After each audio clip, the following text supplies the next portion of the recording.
Non è tanto il sì, che è quasi scontato, no? Tutti dicono ma è quasi inutile andare a votare, i veneti si sa che sono per una maggiore autonomia. Infatti non è tanto e solo il risultato del sì, ma è la partecipazione che darà il segno al Parlamento nazionale di quanto questo territorio abbia bisogno di nuovi strumenti per poter portare il suo contributo alla crescita anche dell'intero paese. Ecco perché il referendum del 22 ottobre va fatto e perché ci deve essere l'adesione più alta possibile.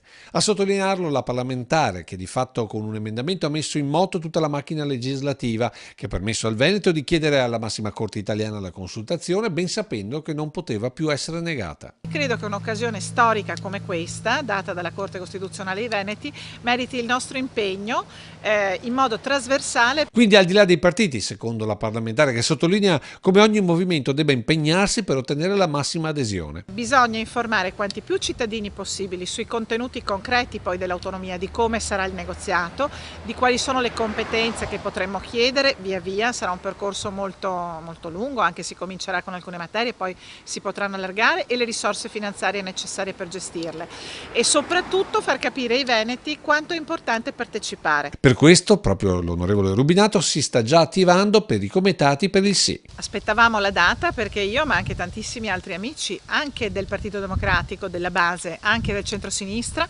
vogliamo assolutamente sostenere questa battaglia di autonomia, anche perché i cittadini nella scheda, grazie a Dio, non troveranno simboli di partito, perché questo non è il referendum di una forza politica contro qualche altra forza politica, ma è il referendum dei veneti, quindi ci saranno i sostenitori del sì e i sostenitori del no.